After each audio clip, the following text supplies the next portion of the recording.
Fiquei Muito chorando. bom. Fiquei chorando todo esse tempo. Porque eu falei, gente, e agora? Não vai existir eu falar isso pro pessoal. Eu vou falar o quê pra eles? Né? E todas as terças... Olha, eu descia assim 8:55, porque era 9 horas que começava. E não dava mais, porque eu estava estudando a Bíblia. Eu estava vendo que era errado, que não rolava, que não dava mais, entendeu? Eu estava vendo tudo, mas o pessoal não, né? Todo mundo estava normal. Só que aconteceu o seguinte, quando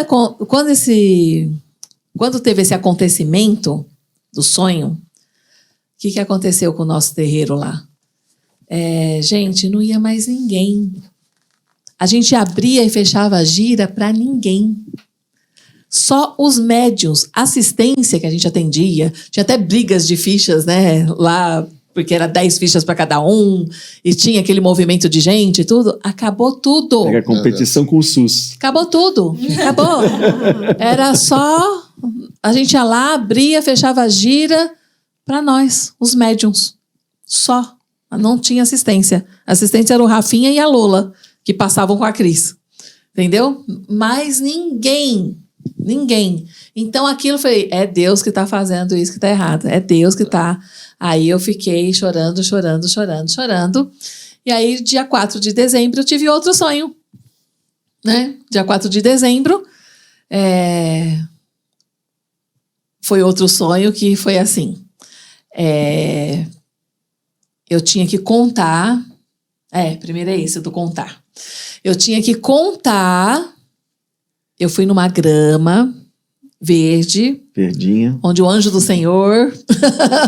onde o anjo do Senhor me levou.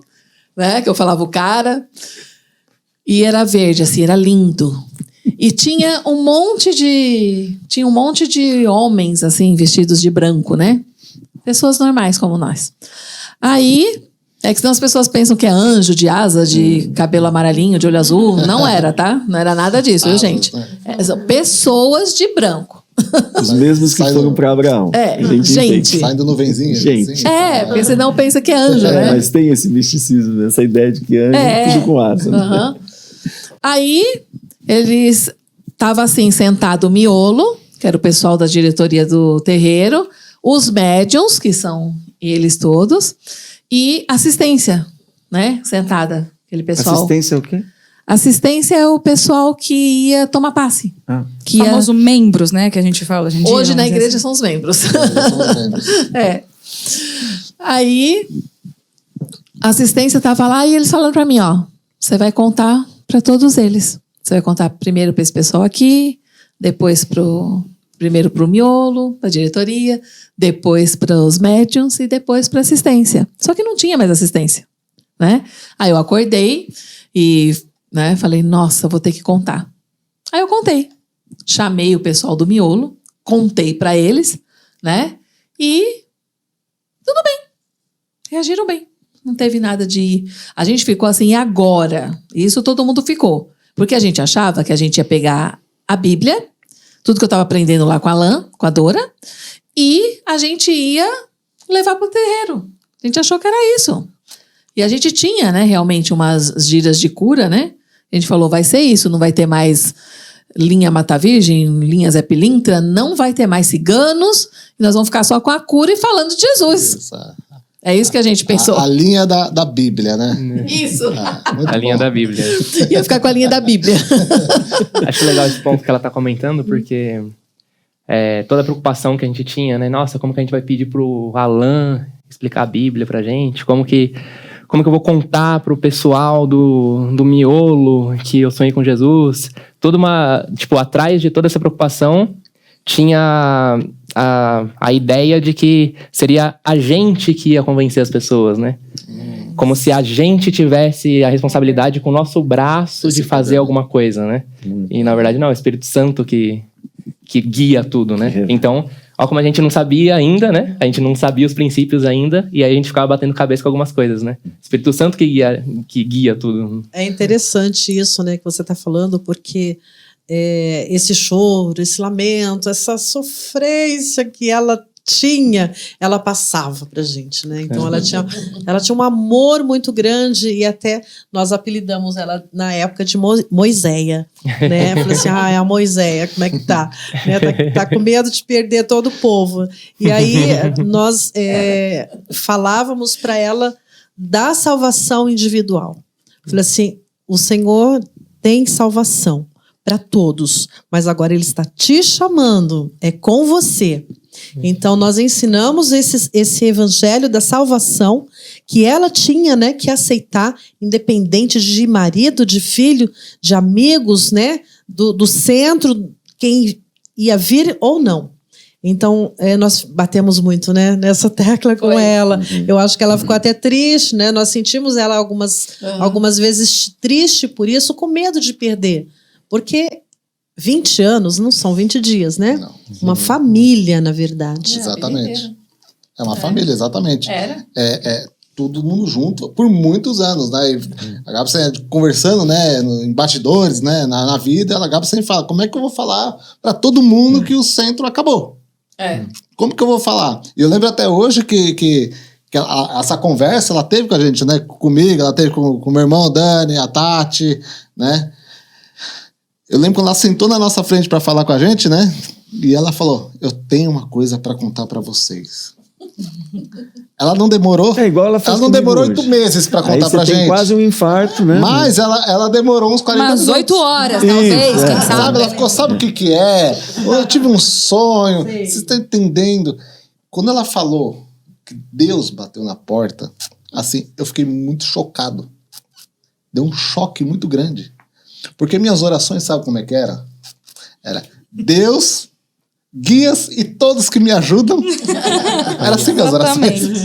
Deus, guias e todos que me ajudam. Deus vinha primeiro, mas era o Deus, né? Mas eu não conheci. Desconhecido. Jesus de Nazaré, pra mim, era o bonequinho que minha avó colocava na árvore de Natal, lá no presépio. Era esse. Eu não conhecia Jesus. Mas quando ela disse a palavra Deus, bateu aqui na porta e chamou a gente. Aquilo lá pegou dentro de mim, mas de um jeito. Aquilo entrou. E aí entra o que o Rafinha falou, é Deus que convence. Né? Pegou na gente, né? Exatamente. Muito. Pegou. Lembra, a gente não dormia. Nossa. A gente não dormia. A gente ficava desesperado que ele vai aparecer pra gente também. A gente vai sonhar. A gente ficou Eu ia desesperado. tomar água, eu descia a escada quase de joelho já, porque eu falei, se ele aparecer, eu tenho que ajoelhar. Olha só, né? O temor. A gente não sabia que era temor, né? Hoje a gente sabe, mas E eu digo, desesperado. a partir desse dia a gente já não queria mais saber de centro. A gente não queria saber mais. Verdade. Mas continua aí, Gabi, senão a gente fala muito. Rouba a sua cena. Não, mas o que a Dora falou foi muito sério, porque eu peguei, aquilo entrou, tudo que eles falavam entrava dentro de mim, que era uma maravilha. Aquilo entrou dentro de mim e eu peguei e falei assim, tá certo agora. Então, tá bom. Eu vou, né? Eu vou contar para todo mundo. E o seguinte, eu tinha a minha imagenzinha de Jesus de Nazaré lá na cozinha. E né? mais uma outra. E a Nossa Senhora. E a Nossa Senhora. Aparecida. Eu ajoelhei assim para eles e falei, eu vou seguir o que você quiser e mesmo que o Rafa não siga, mesmo que o Edmilson não siga, eu vou seguir sozinha.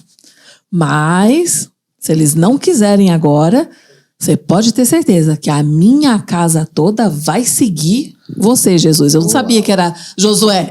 Eita! Eu falei naturalmente. Segredo do Senhor. Né? Já profetizou, né? Falei naturalmente, né?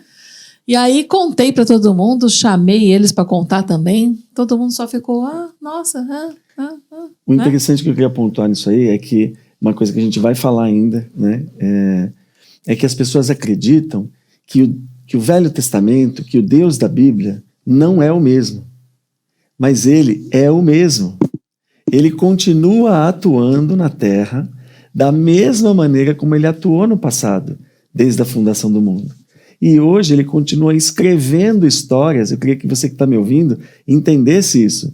que o que a gente está falando aqui não é uma coisa mística, que aconteceu só conosco, que acontece só com a gente. Acontece de maneiras diferentes com cada pessoa.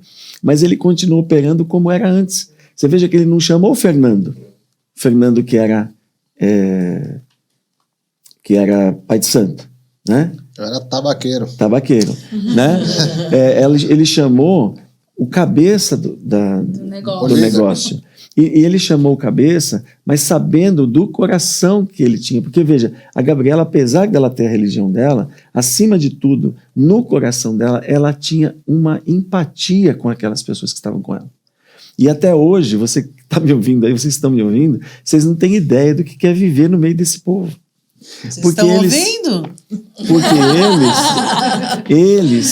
eu vou dizer para você, tem tanto arranca-rabo no meio da gente, mas assim de pior do que a Já família... tá dando os spoilers, Como é que chama? Como é que chama a grande família lá? Vocês conhecem a grande família? Essa família é muito né? unida. A família é muito unida. E também muito oriçada, né? Aqui mas se vocês entendessem, só quem vive com eles pode expressar o amor que eles têm uns pelos outros. Então Deus chama o Moisés, porque o Moisés, no deserto, ele intercedeu por um povo que não merecia. Deus disse, sai da minha frente, aparta-te de mim, que eu destruirei esse povo. E eu construo outro povo para você. Então a história se repete. Nós não estamos indo lá para o deserto com Moisés, aconteceu aqui no nosso meio. Por isso a gente chamava ela de Moisés. De Moiséia. Eu não entendia, porque né? Mas... ela sofria de pensar, quando ela pensava assim, eles vão todos embora. Eles não vão acreditar em mim. Uhum. E aí a Lia, veja que a Lia pontualmente explicou para ela que a salvação não era assim. Não. Que a salvação, ela tinha que reconhecer a salvação dela em Cristo. Se Deus ia salvar vocês, era problema de Deus, não era problema dela. E essa preocupação era grande, que eu falei, eles vão... como a gente inventou o nosso terreiro, né? Eu falei, eles vão para outros terreiros. Né? E não vai ser legal. Isso que eu pensava. E, como o Rafinha falou, a gente achava que a gente ia convencer.